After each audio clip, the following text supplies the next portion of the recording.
Tampang terduga pelaku pembunuhan bos cucian mobil Diamond Prabu Muli, hendak kabur ke Jambi. Dua orang diamankan polisi dalam kasus pembunuhan David 32 pemilik cucian mobil Diamond Car Wash di Prabu Muli, pada Rabu, tanggal 12 Maret tahun 2025.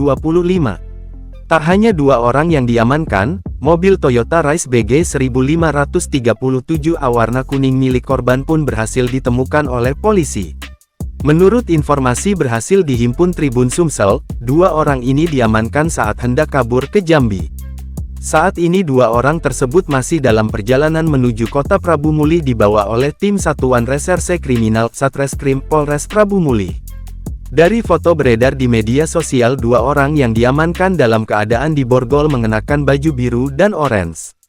Diberitakan sebelumnya, pemilik cucian mobil Diamond Car Wash bernama David 32, ditemukan tewas diduga dibunuh, pada Rabu tanggal 12 Maret tahun 2025, sekitar pukul 8 waktu Indonesia Barat. David ditemukan tewas di kamar tempat tidurnya di cucian mobil Diamond di Jalan Lingkar Timur, Kota Prabu Muli.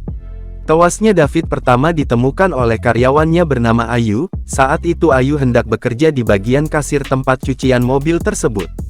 Tewasnya David yang merupakan pemilik cucian mobil Diamond Car Wash Prabu Muli, menimbulkan duka mendalam bagi keluarga korban.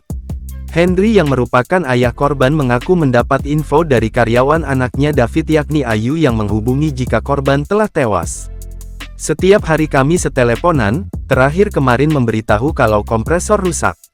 David anaknya pendiam dan tidak banyak ulah, dia baru setahun ini tinggal di Prabu Muli, kata Henry ketika dibincangi di kamar mayat RSUD Prabu Muli, Rabu tanggal 12 Maret tahun 2025.